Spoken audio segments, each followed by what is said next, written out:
You're listening to Chamber Chat, brought to you by the Conroe Lake Conroe Chamber of Commerce. The Conroe Chamber is a nonprofit 501c3 organization and is designated as a 5-star accredited chamber by the U.S. Chamber of Commerce. The mission of the chamber is to promote and advocate for businesses in the Conroe Lake Conroe area. We invite you to learn more at www.conroe.org.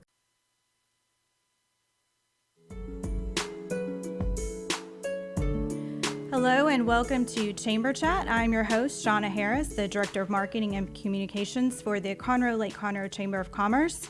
Chamber Chat is our monthly platform to share upcoming chamber events, learn more about our members, and learn from our members as they share their expertise and news with our community.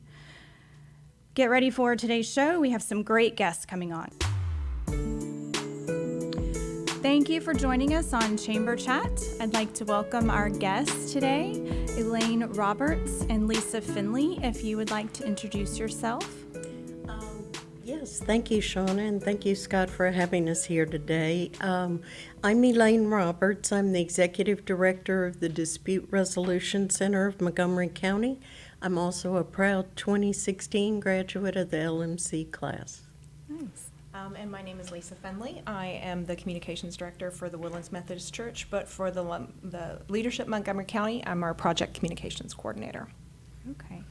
Well, thanks for being here, ladies. Elaine, why don't you tell us what the Dispute Resolution Center of Montgomery County actually does, just so our listeners kind of understand that, and then we'll kind of tie into what all these initiatives are that you're doing and what's going on with that. I'd be glad to. We are a private nonprofit. We were established in 1988 by Commissioners Court and the Montgomery County Bar Association, and we were established for the purpose of providing and promoting conflict resolution services like mediation, arbitration, those types of things, and training in the Montgomery County area. And that's what we've been doing since 1988, and all of the projects that LMC is assisting with us work into the conflict resolution of making Montgomery County an even more peaceful place to live. Going back to your time in LMC, what was something that you brought from that experience, and how have you seen that kind of come forward and come to fruition when it comes to relationships and connectivity and those type of things in the community? It's been very interesting. Of course, when you're going through the class, because you've been through it before, it's very intense. You form a lot of really close bonds with people from all walks and all fields. And I've maintained those contacts. Some of the people that were actually in my class are serving on the board of our nonprofit. I think it just LMC gives you a way of thinking about what you can do to promote good in your community and how you can kind of unite with other groups in order to make things happen. And that's one of the reasons we reached out to the LMC class of 2022.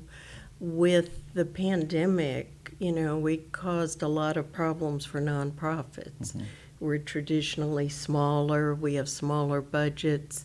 We had to totally pivot in the way we did business. We had to move from an in-person model to an online model.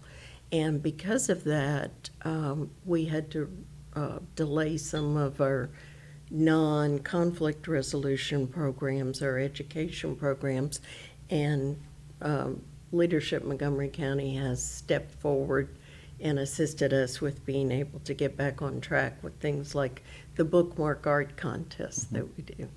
So what was one of the big things? I know you had to put a proposal in, right, for LMC. So what was, in your mind, what was the selling point of in the call for help in that proposal? And then I'm going to shift to Lisa and say, what caught y'all's attention when you were listening to that? And then we'll carry on to where we are now with that project. I think the reason that our project may have resonated, and I'll be curious to see what Lisa has to say about that, is we knew that the LMC class was going to be a real dynamic group. It was going to have leaders from every capacity and people that were used to getting things accomplished, that we needed to keep them busy and to keep them challenged. So rather than coming up with just one item for them to do, to work on, we tried to come up with a variety of different projects that we hoped would appeal to the skill sets of the people in the LMC class. And I'm sure, Lisa, going through LMC myself and also being a nonprofit, when actually presented a proposal for them, what's something that stuck out? Because I'm sure obviously we're very blessed in Montgomery County, have a lot of nonprofits, and you had to narrow it down. So what kind of stuck out to you as a class member that first time and said, man, that might be something we want to get involved with? Well, I think it's kind of the nature of where we are as a nation right now. There was so much impact that we all saw in our communities and nationwide, and it just struck a huge chord with all of us. And it was just something that immediately we all felt really, really passionate about. You know, when we were evaluating the three different, we thought, oh my gosh, this is just such a phenomenal organization that would have such a huge impact on our community. And I myself didn't know about it. And so for me, as a church worker, as a mom, as you know, seeing what's going on in our society today, down to our young ones, it was like, oh my gosh, what can we do? That this is all they want? That's all they want? Okay, great. And and that was the thing as well, is they wrote their proposal so well, because out of everything that they asked for, there was only one thing that we didn't feel we could handle because of everybody and what the skills that they brought to the table. So we were just like, you've asked for 6 things, we'll do 5. We've got all 5. Right. And I'm so glad, because as we've organized our structure for our teams, everybody's involved. Everybody has been participating to a really good level, and so I feel like our class is benefiting from that very much so. So go into the project. Tell us what those 5 things are, and what's going on with those. Because being on the LMC board as well, and listening to updates that you guys give on a monthly basis, it's amazing the work and the impact it looks like you guys are already having, and you still got few more time to wrap it up, but you've made such great headway. Yeah, I think our class just really bonded very quickly, right? And we were able to kind of select ourselves into these different groups that we felt we needed to have the highest impact and in the least amount of time. So we kind of broke ourselves down into the group that handles the bookmarks and the art contest, and the art project. Right. We also have a group that is working on their business development, which would be the rewriting of their manuals. We have a class member who benefited from that last year, so she was very passionate about leading that up. And we established a marketing and communications kind of team, so they could help with the kind of the redevelopment of the website. A freebie we threw in there because we felt that Elaine could benefit from it was we wanted to do a volunteer recruitment video, so that was kind of above and beyond. And then we had our room renovation team, which was to go in and help supply the air filtration units that they needed so people could come into the space and feel safe with COVID, and to kind of lighten the space, let it it was the way it was described to us, is it was very dark, it was a bit dreary, the furniture was old, and she just wanted it to be a very safe and comfortable space for people to come in. And I know that we've had a lot of fun with the painting and the pictures, and our class is very, very social. So everything that we do, we get to see the progress of what each other is doing. Right. And so let's dive into the bookmarks, because we have examples here when you said like kind of the art project, and people might like, well, how does that relate to what your mission is? And I think there's a cool story behind that, and there's actually a cool story behind every one of these bookmarks. So could you describe that in this process? I had heard of this contest being sponsored up in Ohio by the Ohio Supreme Court, and had been told that for the first couple of years they got 25 entries, so not to expect much. We decided to do the contest here in Montgomery County because we provide and we promote conflict resolution. We believe nobody's too old, nobody's too young to learn conflict resolution skills that keeps things from accelerating, from having to go to court. You know, if you can resolve it peacefully yourself. So we started this contest expecting 25 entries. The very first year we did it, we had 640 entries. And it's continued to build since then. It's really taken off in the Montgomery County schools. The last time that we hosted this, which was a year ago, we had over 2,000 entries from 70 schools across Montgomery County. And the whole theme behind it is that kids spend 6 weeks with their teachers coming up with creative ways to either resolve conflict or prevent conflict from ever occurring. And they can be creative, they can come up with things like peer mediation, apologizing, talking things through, whatever resonates with them. But it just gives them an opportunity to come up with a plan that if they're ever in a situation that seems to be accelerating into conflict, how am I going to deal with it? You know, I'm a child. We start with kindergartners. We go up through 8th graders.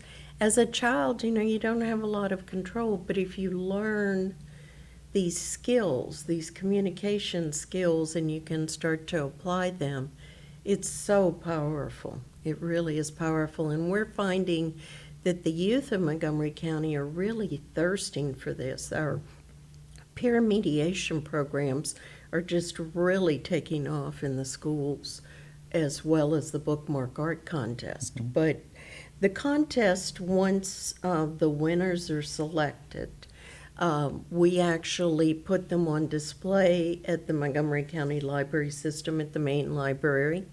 We use all of the bookmarks that are submitted to develop, with the assistance of some of the local art groups.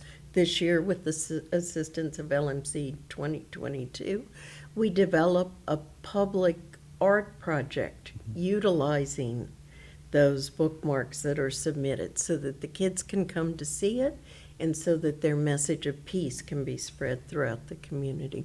So Lisa, tell us how you saw it as part of LMC and how you took the original concept as you guys learned about it, but then what are some of the things you maybe were able to help enhance or promote and help this project specifically within your overall project? Well, one of the exciting things we were able to do is one of our class members sits on the art council, and so we were able to get a booth at the Woodlands Waterway Art Festival. And so we had the opportunity to take last year's or the year before's bookmarks and create an art project with that. And what that team decided to come up with is angel wings. And so they're going to be life-size, and so the child can stand in front of it, and they can get their photo taken while they're at the Woodlands Waterway Art Festival, and they can see that. And I just think that's super impactful. And I was super glad that we were able to do that, to spread the message of the Dispute Resolution Center, and just for those kids to be able to see, you know, the impact that they also made. I love that idea. Is that coming up in April? Yes. April 9th? Yes, that is April 9th and 10th. Awesome. So as we're wrapping up the bookmark, the contest, where are we in that process? Contest is getting ready to come to a close, is that correct? It is correct. We have been working with the school districts, working with the homeschool associations. It's open to any child who is a student in a public, private, or homeschool setting. They have to submit their artwork to our organization at 301 North Thompson Street, just right down the street from here, by March 9th at 5 p.m. Okay. And then there will be a judging, and by March 28th, the winners will be announced on our website. On April 21st, we will have an award ceremony where cash prizes will be given to the students as well as books to the schools. And that will be at Madeira Estates, due to the graciousness of class of 2022. And we will have them displayed at the public library, and we'll be creating another art project after that. Nice. And if anybody has any questions about it, they can go to our website, which is mediate@mctx.org. We have the rules of the contest on there. We have the template that the kids can print out and just draw on that so that they don't have to worry about the size or anything. And then they just submit it to us either via mail or in person. Unfortunately, we can't accept any faxed or email copies, Right. but their original artwork comes to us, and then we go from there. The LMC class will be helping us to judge, as well as community leaders from various different organizations. When you have 2,000 pieces of artwork, It's got to be so It's hard to pick the interesting. winners. There are probably so many good ones. Oh, And we'll it's have amazing. links to your website and the address to submit artwork in the show notes for anybody listening. So Well, as we wrap up, anything else? What was that sixth item? I mean, you know, every class of LMC claims that they're the best class ever. Yes, but we are. What are some other things that if other people are seeing seeing this, they're listening to the show, what else would you need? Because there's, you know. Well, we are always in need of good volunteer mediators, Okay. members of the community who have good communication skills and are willing to be trained, can work with us to actually help their neighbors resolve disputes. If they're not interested in working with adults, we have programs in the schools such as the peer mediation program. We have tasks in the office, of course, that always need to be done. The one task that they weren't able to take is to help us to digitize the records. So if anybody out there is a whiz at digitizing records, we'd love to speak with you, but we can always find ways for volunteers to assist us. Good. We only have 4 people and we serve about 18,000 people a year, so we rely heavily on our volunteers. Well, I'm looking forward. I know I was recently selected for the advisory committee, and I'm Yes. having lunch next week with Jack Lewis Oh, to kind fantastic. of give me my orientation. But I look forward to working with you guys and learning more about it as well. So, any other questions? no, just thank you so much for being here and sharing everything with us. I'm looking forward to seeing the contest entries at the library and seeing who won. And So- if you decide that you would like to help judge, that would be on March 23rd. And there's going to be some There's a sign up. outstanding. Yep. Yeah. I can totally get you a sign up. Well, and I'm sure that my boss would be okay with it. Absolutely. Well, I think too, as going into next year, there's a lot of ways that the chamber can help promote this on the front end to help it get out, and anything we can do to leverage that, just let us know. We'll be happy to help. And Lisa, thanks for all your volunteering. Thank and you for having you know, you go into LMC with an understanding of trying to learn, and then you get, you know, the project takes on a life of its own, Sure and does. it's really about giving back, and a perfect example of the mission of what LMC is about and how strong this Exactly. community really is. And it's really sort of a full circle moment for me and several of our board members, because we have quite a few LMC grads on our board and involved as volunteers. And getting a chance to meet this class, they really are a very talented group best of people. The best Ever. class, is that what, I think that's what you're Well, saying, is the best 20 class Sounds ever. like. 2016 Cut her might microphone off. want to give you a Well, thank you again. 2006 was a good class too, but anyway, we'll never agree to on that. But thank you guys for Agree to being here. disagree. Dispute resolution right here at the Exactly. table. Yeah, we Yeah, need it's our perfect own right example. now. But Well, thank you again so much. Thank you. And we will be right back.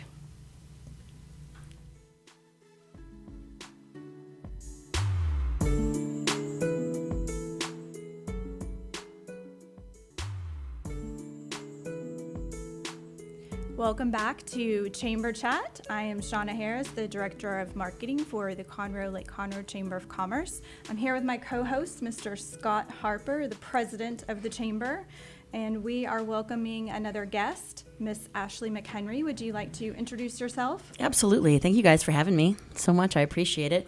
I'm Ashleigh McHenry. I'm the owner and founder of Bespoke Marketing, LLC, right here in beautiful Montgomery County, Texas. And I handle a lot of marketing, especially for nonprofits in the area. So everything from graphic design and social media, websites, graphics, all that type of stuff. I handle that for all sorts of people, and one of them is Meals on Wheels Montgomery County. Well, it's interesting to have you sitting on the other side of the table. Right. So, welcome to a show that you used to host. Yeah, it was a lot of fun, but hey, I'm glad to hand over the reins. I'm sure you guys do a wonderful job. We're trying. Do our best. Well, tell us about Meals on Wheels. Maybe a little, just kind of a snapshot of who they are for those that might not understand what exactly they do. Yeah. And I know some Who of their and how they've they kind of morphed from another organization, different name, and now they've landed on this. So tell us a little bit about that, and then we'll kind of hone in on some of the great events that they have coming up. Absolutely. So Meals on Wheels Montgomery County started in the middle 70s, I think 1974. They started here in Montgomery County, where they started taking out meals to seniors in the community, primarily homebound seniors that couldn't leave, couldn't get to the grocery store, or didn't have somebody in town that was able to kind of take them around and grab their groceries and stuff like that. So over time, they have moved from one building to another where they had one stove, where they have, I believe, 7 or 8 stoves now. Like, completely insane. You guys need to come and do a tour, because it really is breathtaking how much food gets done. There are 2 chefs, Tanya and John, and they are genuinely chefs from restaurants. They have come to work for Meals on Wheels Montgomery County. So everything they do is absolutely delicious. I've eaten it myself. And they have to obviously keep in mind different proclivities and different situations of the different clients that they serve, as far as if they have diabetics, if they have people with different heart issues, if they have people that need low sodium, low sugar, etc., that type of thing. So to give you an idea, in 1 month, give or take, they volunteers actually come and pick up meals every single day and take them to each of the clients on the service, which is about $825, $850 of different homebound seniors in Montgomery County area. And so each month they send out about 26,000 meals, which is nuts. So after last year, we've been putting together some different development dashboards and stuff like that, and they sent out over 300,000 meals last year. Wow. to homebound seniors that otherwise wouldn't eat. How many are still not served that they might not know about? Because we hear this with every population within Montgomery County. We're one of the fastest growing, right, one of the best counties there are, but there's so much need when it comes to economically disadvantaged. And we hear a lot of that with the youth through the schools, but I think a lot of times the seniors are forgotten. Absolutely. And so, in their minds, and from your experience working with them, what's the percentage they're actually able to capture, and how much more need is out there? That is so hard to say. The fastest growing demographic in the entire country are seniors over 65. So you can get, and for our area to be growing as quickly as it is, like you said, there really isn't a way to know exactly how many we don't know about. We don't know what we don't know, type of thing. But to go from a couple hundred to 850, give or take, over the last year has been just monstrous and such an undertaking, and humbling for everybody that works there and volunteers. Driven by the pandemic that no one likes to talk about anymore? Is that the biggest issue that came to the forefront to make that a... Well, even before that, they were still around like 650, 700 different people that they served. And now, obviously, yes, with the pandemic, there's some different things going on, and some different things that have come to the forefront. So more people are being served in that way.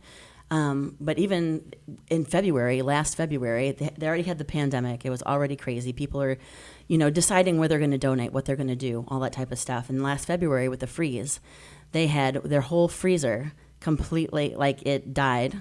So all of their frozen food was gone. Mm. They needed about $15,000 to be able to replenish their entire freezer.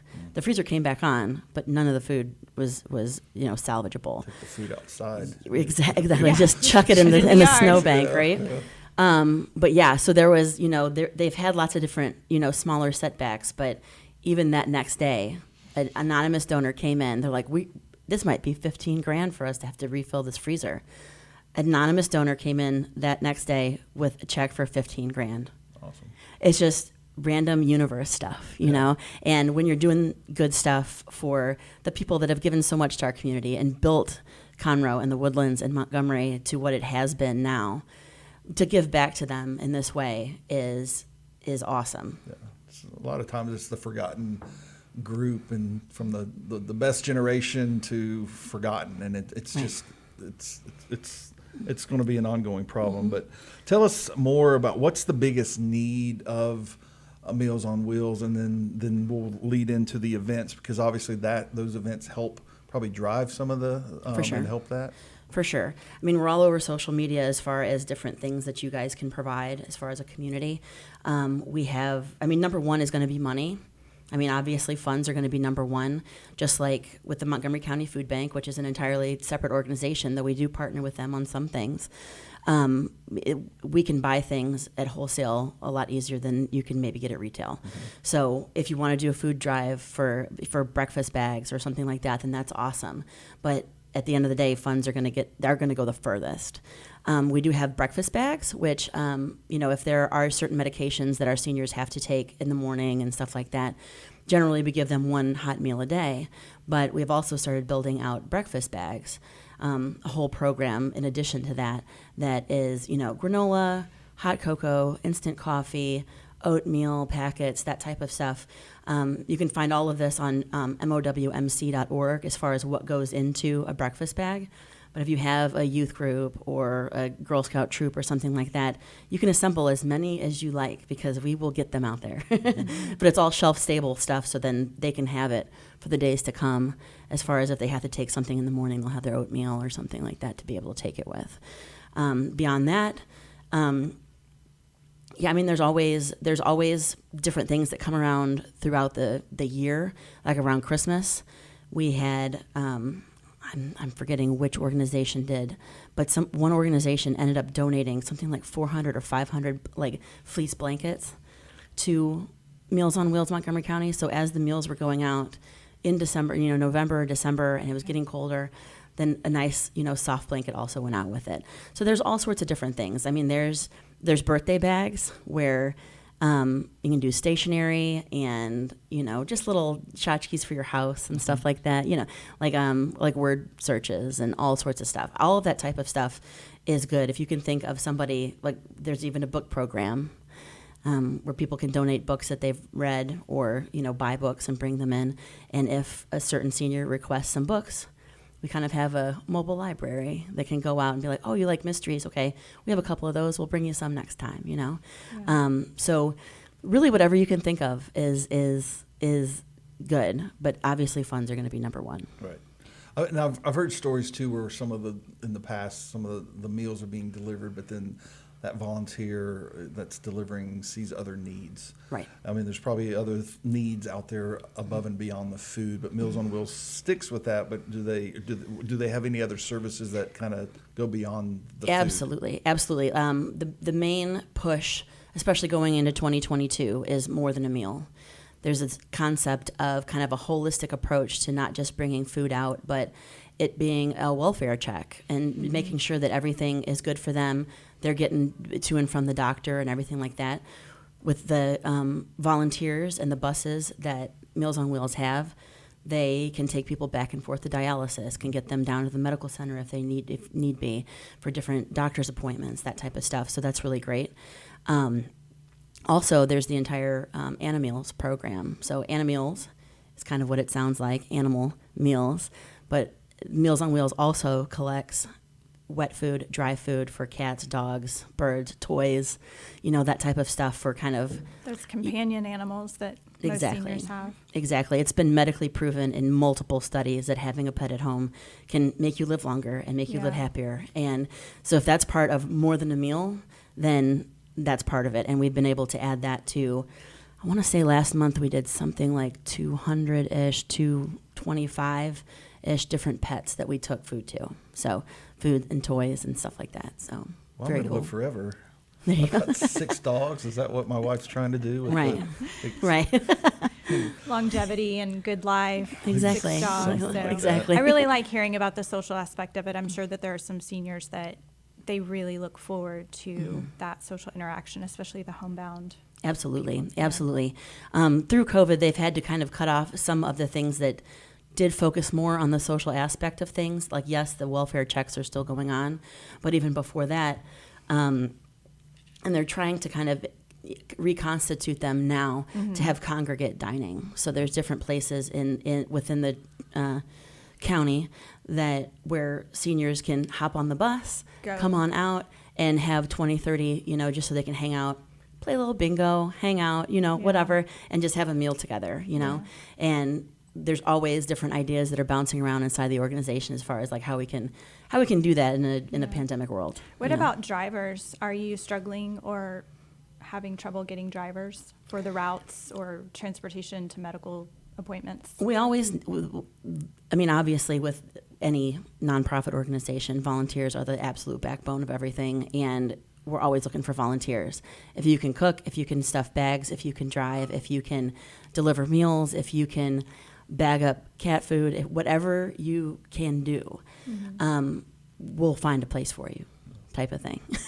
Well, I asked the question knowing that there was others, because I think sometimes people, when they hear Meals on Wheels, they just focus on that aspect of it. But it's a great organization to do a lot of things. Absolutely. So tell us about the Miles for Meals, which is an upcoming event and that you wanted to kind of highlight today, which helps obviously exposure, educate people what's going on, but then hopefully raise some money for the organization as well. Absolutely. So Miles for Meals is happening on April 2nd at B52 Brewing out 105 West towards Montgomery, but still in Conroe. It's a 5K and a 10K and a kids race. So you can go to the website, it's mowmc.org, and sign up there. All the information is there. It's going to be a lot of fun. Each person that runs gets a T-shirt, swag bag, a couple beers, all the food trucks. It's been going on for 6 years now. So this will be the 6th year. So it should be a lot of fun. And hopefully the weather will be like not as crummy as it is like. Yeah. It's April. It's a good chance. Exactly. We're crossing fingers, and hopefully it'll be really nice. Shot. Yesterday was good. Yeah, yesterday was legit, and then today is absolute trash. Yeah. But that's okay. Well, that's all right. We'll do with it. Yeah, but there's lots of different sponsorship opportunities. So if you are a small business in the area that's looking to have signage along the trail, and as far as getting your name and everything printed on the pint glasses that we make and that type of stuff, there are plenty of opportunities if you have anything between like 500 and 10 grand or something like that. If you want to get your name on something and have a sign out there, we have a lot of different options. So, again, it's all on the website. So if you have any questions about it, of course, you can always go to the website or email Carrie, who could not make it this afternoon, but that's okay, this morning. But her email is carrie@mowmc.org. Super simple. We'll have links to all that in the show notes. Yes. So is there a deadline for sponsors to be included in the print material or promotional material if someone's kind of on the fence, like, I don't know? Or that's very much a director of marketing question. Appreciate it. Where's the deadline? I love it. Exactly. I need my logo. Give me your logos. Is it high resolution or not? Yes. It is March 1. March 1. Okay. Right. So we've got a few days, but not a lot. We need to make our decisions on sponsorships and get them in. Right. And the thing is, if you're going to come in at the $10,000 mark, then we're going to figure out a T-shirt and stuff for you. Like, we're going to figure it out for you. It's okay. But yeah, that's kind of what we're trying to keep people in at. When we've talked to the printers as far as signage and T-shirts and everything, obviously supply chain issues is just such a buzzword right now. But it's the same thing with all the T-shirts and signage that we have to make too. Even colors, certain Yeah. colors and paint. I know. It's crazy on. It's wild. Yeah. That. Ink. Anything else from the Meals on Wheels perspective that might be looming, or other big events that are coming down that you can allude to that really help with driving attention and potential funds to Meals on Wheels? Absolutely. We have something coming up on May 6th that I can't allude to, but it's very sneaky and speakeasy-ish. May 6th. It's going to be the bee's knees. It's going to be a lot of fun. You got to dress up, look like, I don't know. You probably get the idea a little bit with some of the adjectives that we're using. If it's, Gangster, gangster is all get out, But yeah, it should be a lot of fun. A lot of invitation. It's going to be an invitation only, very bougie, very fun, exciting event. And if you're lucky enough to get a postcard, a save the date in the next couple weeks, then I'm just telling you, you're going to be very excited about it. It's going to be a lot of fun. There's going to be, again, a ton of sponsorship opportunities and lots of tickets and lots of fun. And where it is going to be an absolute blast. And a whole bunch of different little weird things as far as, how the music's going to be and all sorts of stuff. So it's going to be very All staying within interesting. theme. Staying within theme, yes. Having, So, we're technically in the 20s. yeah. We're technically in the 20s we don't want to right give now. it away. But we don't want to We're give not it gonna away. give anything away. Yeah, I didn't say anything that You nobody. did not. The suspense is killing me. I know. Don't Any die. So- other highlights about Meals on Wheels or things coming up, like even past the opportunity we can't necessarily speak about? But what's the biggest? Is there other fundraisers later in the year or the beginning of the year that would have already that we've already missed that might have been, or how do people get involved if they want to? Yeah, absolutely. There are 3 events. So there's going to be this new one that's on May 6th. We always have Miles for Meals. That's the 6th year for this. And then we also have the Great Pumpkin Shoot, which is in October, at the very end of October, which is a clay shoot. We're about 200 people, 150 people come out and shoot clays, have a great time, do raffles, have a silent auction, all sorts of different stuff. So that was October 28th, 29th this year, and it was a blast. It was a beautiful day. Saw Judge Keogh out there, saw lots of different, notable people in the community and whatnot came out, and it was really a lot of fun, and we made excellent money doing it as well. One thing to think about, obviously it's after the first of the year right now, but make sure you make your donations before December 31st. Whatever nonprofit that you want to, be a part of and you want to contribute to, it goes right into your taxes, and it can be a tax write-off. So if you're thinking about, you have a couple bucks laying around or a couple $1,000 laying around, we'll sure hope you're thinking about Meals on Wheels, and we'll put that in there. And then next year's tax deductions might be a little bit better. So, yeah. Well, sounds like you've got a lot of great things going on, and whatever we can do through the chamber to help promote those, just get that information over to us, and we'll get that out. And for sure. Anything else from you, Ms. Shawna? No, I am just excited to hear more about your event that you can't speak about. And you Right. said those invitations, if you're lucky enough to receive one, should be going out in the next couple of weeks. Yes, All they're right. literally printed now. They're being mailed out now, so it should be within a week or 2 that you get your first Awesome. initial kind of taste of what we're doing in May. Okay, and we'll have links to all the signups for the Miles for Meals on the show notes.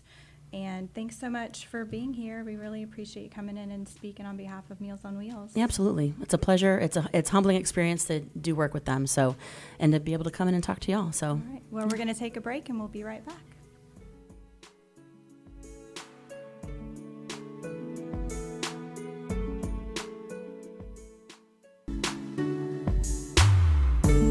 Welcome back to Chamber Chat. I am Shawna Harris, Director of Marketing with the Conroe Lake Conroe Chamber of Commerce. Again, here with my co-host, Mr. Scott Harper, our Chamber President. And we are joined this afternoon by Rebecca Smith. And I will let you introduce yourself, Rebecca Smith with Love Heals Youth. Hi, yes, so my name is Rebecca Smith, and I'm a licensed professional counselor and supervisor. I have the nonprofit Love Heals Youth and also the Counseling Center in Montgomery County. And we have a pretty large private practice so that we're able to serve quite a few folks here in the community, whether it's through the DWI Drug Court Program or through Love Heals Youth. So we can work with the kids that are in foster care that reside in a group home. Mm-hmm. So tell us how you went from probably the work that you did and how it got to, where was that point that you said, we need to do more, and I'm going to start a nonprofit to make sure that happens. Talk us through that, because I think the story behind this story is some of the cool stuff that really shows and demonstrates to people what's really driving this and what the root cause of that. Can you walk us through that? Sure. So I started my private practice about 15 years ago, and my work started with kids that are in foster care because the lady that introduced me to private practice, that was something that was very near and dear to her heart. And so I started on cases in CPS, and then this is back when our courts were not specialty courts, they were just general courts. And so a lot of the attorneys that worked with the kids in CPS also did a lot of the family law stuff, and that's still true as today. But I was testifying in the CPS courts and then testifying in family law courts, and I observed this very unusual phenomenon of kids in CPS wanting to go home and children that are in family law cases not wanting to see a parent And so I started this journey in trying to understand this very unusual phenomenon. In doing so, my practice with the family law cases started to grow rapidly, but I always have a heart for my kids that are in foster care in the child welfare system. So I continued working with those kids, but I decided to just donate my time. So I would carve out a day of the week that I would go to the residences for the kids, the group homes, to see them. While I was doing that, I recognized that there is a much bigger need out there for more than what I can serve. So that's when I started looking at how do I grow my practice from just me to having more folks. And so I started to grow. In 2011, I ended up purchasing a building and continued to grow after that, and then was blessed with contracts in the county to serve the DWI drug court population, and we have such a wonderful program with all of those folks. And so again, we just continued to grow, and now we're at 36 counselors at my practice, and we continue to give back. And so now not only are we giving back just to the group homes for the foster kids, but we have other nonprofits that we are able to provide some parenting classes or some assistance with therapeutic services. But our primary focus with Love Heals Youth is the foster kids that are in the group homes. So we've been doing this work since 2008, and then with all the things that are going on from a federal level, I decided to turn it into a nonprofit, because if I stay status quo, I don't need that financial support or anything like that. But once again, this is much bigger than just me, just the practice that we have. And so I would love to be able to grow this to something that would serve the kids across the state. And so we turned it into a nonprofit, and we've been out there just kind of pounding the pavement and trying to raise awareness. That's always our number one goal, raise awareness for our kids that are in foster care. And the next part is to find support so we can grow this to serve the kids across the state for free mental health services for the kids that are in foster care. So what are some of the, if you were to have to rank the top 3 issues when you go in and talk to a child and you're in the foster homes, and what are those? Like, what's really the things that you're having to deal with mostly when you're talking to those kids? I mean, and I'm sure, obviously, sure crazy stories and things that we're very blessed that I haven't been a part of, but it's a crazy world out there. But what are some of those things that you can share, just general, just the topics of what you're having to deal with when you talk to the kids? Sure. So the statistics say that about 80% of the kids that go into foster care suffer from trauma and mental health issues. So when we're in the group homes, now mind you, these are kids that are not living in a family-oriented environment, right? So they're with a bunch of other kids and staff members. So the top 3 things, if I were to narrow it down, I would say probably have to do with trying to build trust with these kids and letting them know that they're going to be okay. It's really hard because stability is not something they're familiar with. So helping them understand that they're going to be okay. Trust is very, very important. They have to know that we care. One of the reasons that I wanted to call the organization, the nonprofit, Love Heals Youth, is because love can be so transformative. And so that is probably the number one foundational characteristic that I want all of my counselors to go in and just ooze out for these kids. So helping them build that trust through that loving encounter with the adult, the counselor that's in there. Helping them to learn some ways to calm themselves down whenever they're really angry or upset. That's a huge one.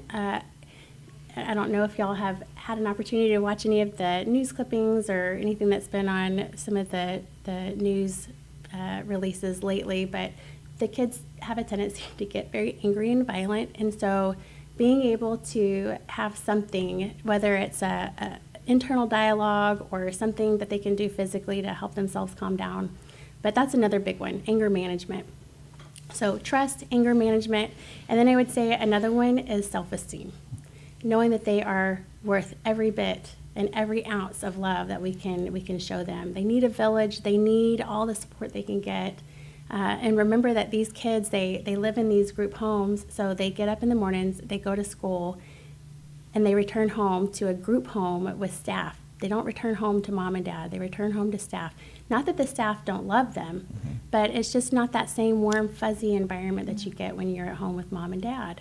So they need as much love. They need the village that every kid needs, that they deserve. And so we try to do that. Most of our kids that we see at our group home that we work with, their case is not housed here in Montgomery County. And so if we're not going in to see them to do counseling, and we do group services and individual services, then they don't have anyone else to come and see them because their case is not housed here in Montgomery County. So we're their only outlet. So mostly Harris County, how does that work for people just to better understand that process? If they're in a group home here, but their cases are somewhere else, have they been removed from that situation to be away, but they have to go back into Harris County or Houston, somewhere like that? Or what's that process?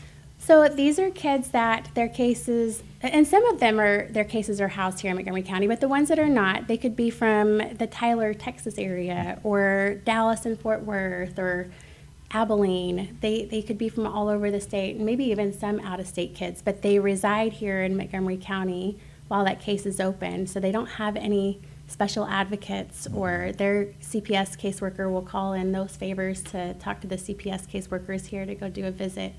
As far as the outcome once they leave that group home, that I don't know. My hope is that they're either returned home or placed with somebody here locally or a family member or something like that. But the outcome could be one of many things, either continue to reside here in Montgomery County or be transferred to another placement outside of here. So they're assigned. So if something happens outside, they're actually assigned to the group home in this area due to vacancy, or just removing from an environment. I would love to say that they're coming so that they can see us and meet us. Right. But Well, we know that. We know that's God's work there, right? but as far as why they end up here, I assume they are lacking placements for the area that they are from originally, yeah. and so this just happens to be an open bed, and so Right. they're transferred over here. We hear a lot, just from like groups like Angel Reach and different organizations that are trying to fix what I hear all the time, a broken system, right? Very and broken. so at age 18, they can do whatever they want to, right? And so the group kind of, where's the, is there a certain age group that you're seeing to try to help break that trend? Are they obviously, is there a certain age that you're focusing on to spread the love, or is it just whoever's there, you're trying to help everybody within that group? The latter. So we want to serve anybody and everybody that we're able to get involved with. If I had to say what's that age limit that would be super critical to get in and do more preventative work, I would say usually under the age of 12, because there's a part of your brain development that occurs around the age of 12, give or take, and that's when it starts to get more and more difficult for that intervention to do preventative work versus it just becomes an intervention that's just very reactionary.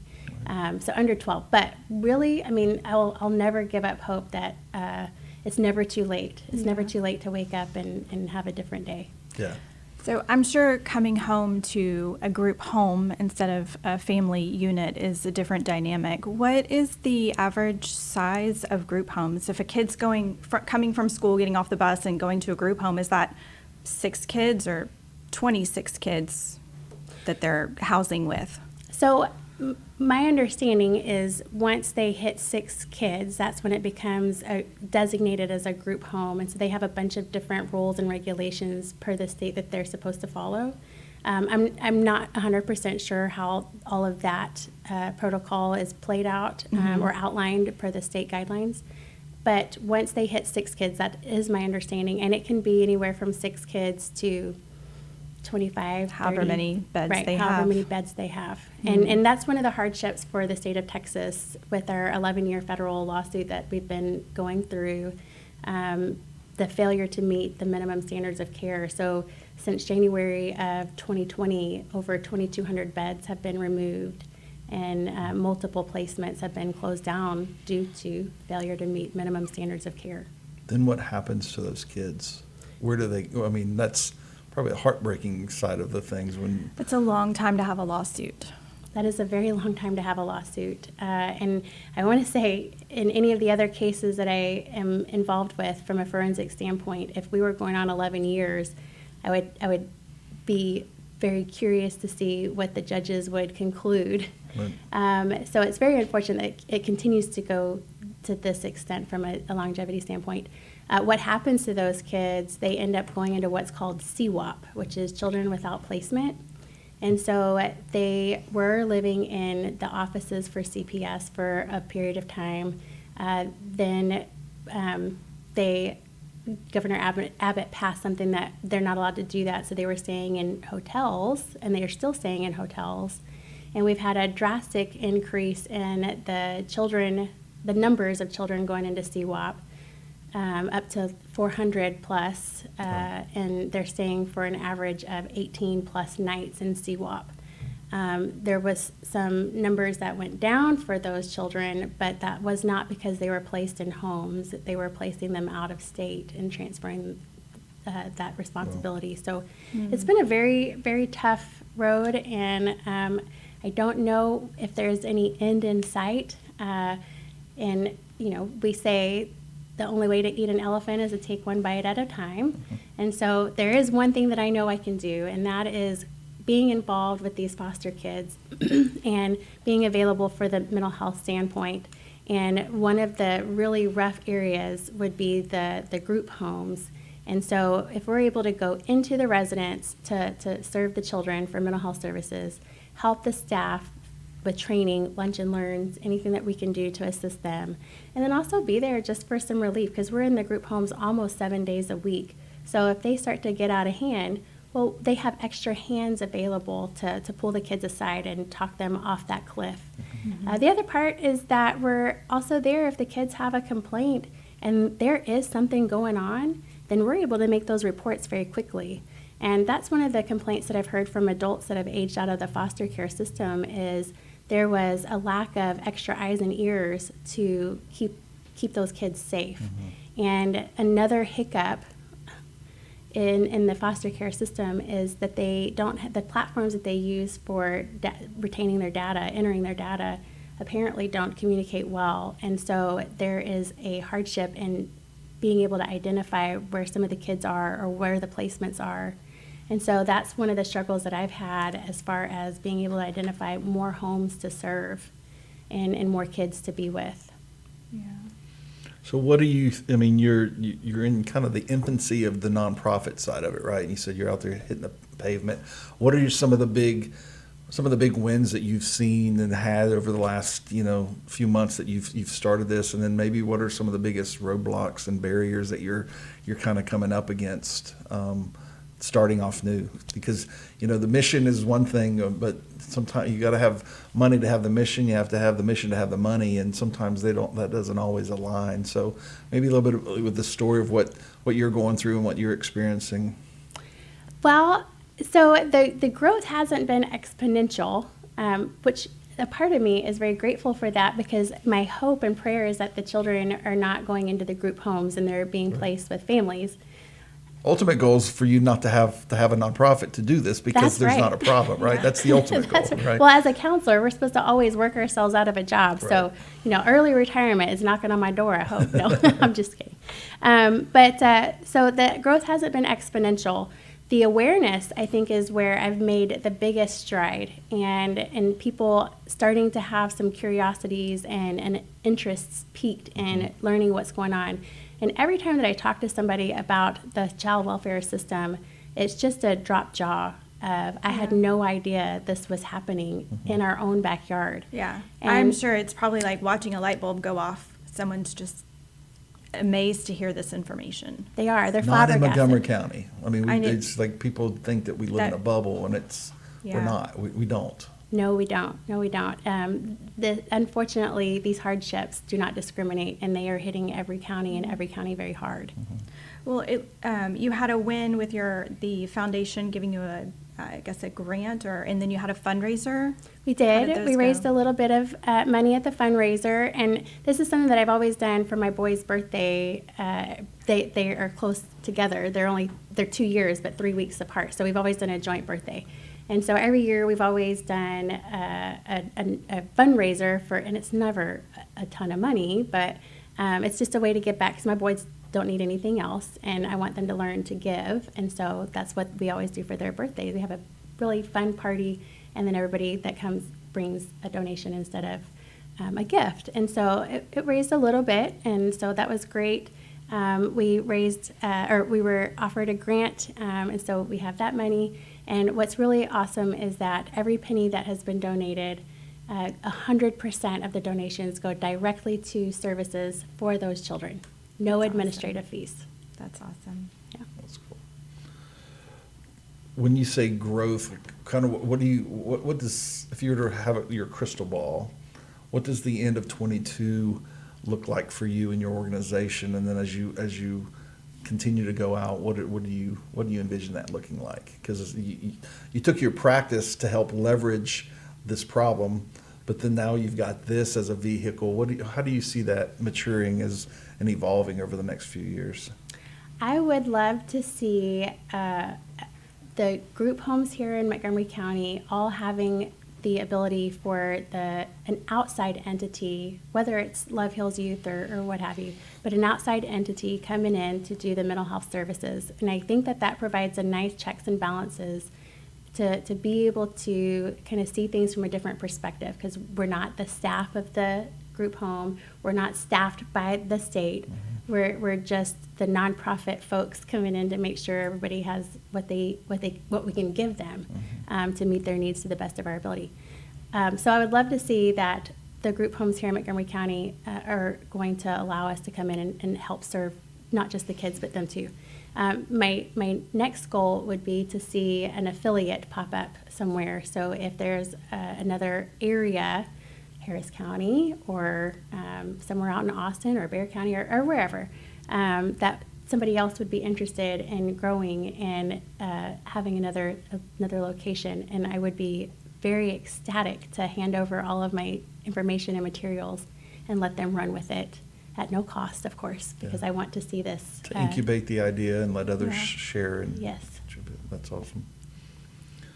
Well, anything else? So, I mean, I would say an elevator speech. We don't have too many tall elevators in Conroe, but bumping into somebody and they say, "Hey, what do you do? What's your pitch? Like, how do you capture somebody's attention when you have?"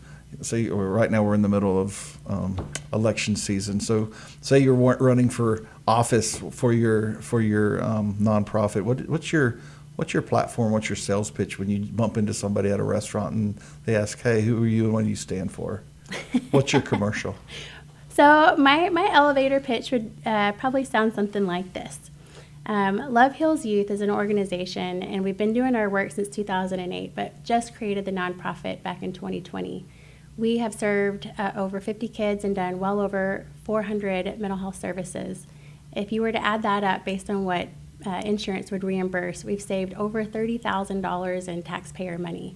So imagine what we could do if we were able to get funding from private donors to serve these kids for mental health services, how many more services we could do, mm-hmm. and how much more we could do with the tax dollars by reallocating that money to help the staff or improve the lives of the children, give them a higher allowance instead of $30 or $50 a month, because no 15-year-old can survive on $30 a month these days.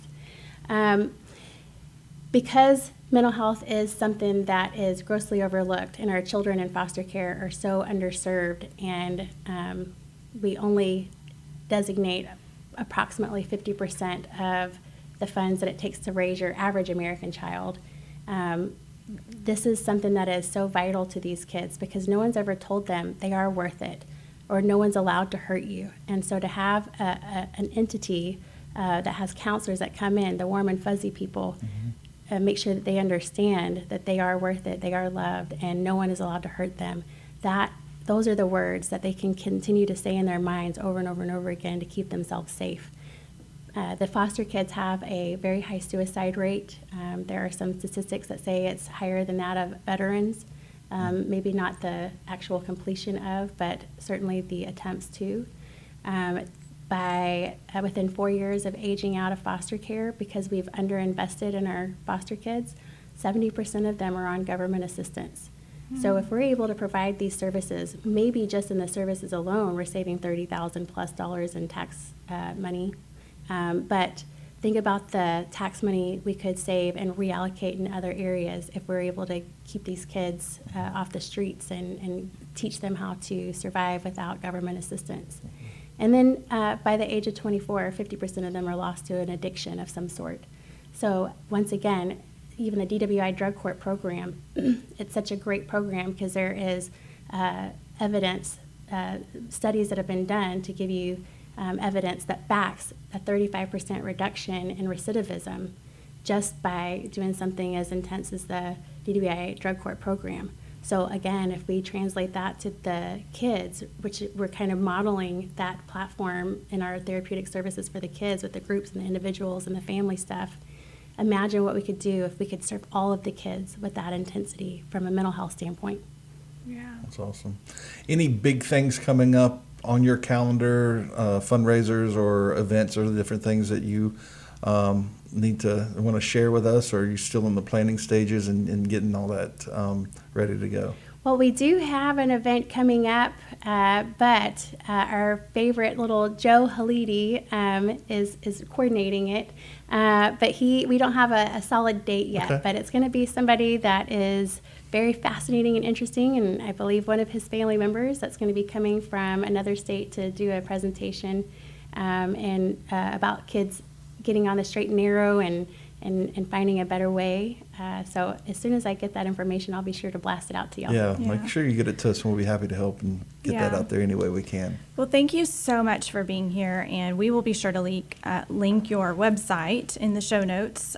So when that information is available and you post it there, everybody can, will know how to find you. We really appreciate you coming in. Well, thank you for having me. It's been such a blessing to be here, and I'm really grateful for the opportunity to share a little bit about the nonprofit and work that we do, but most importantly, to raise awareness about our foster kids. Well, thanks for the work you do. It's so meaningful. Thank All you. right, you. and with that, we will be right back.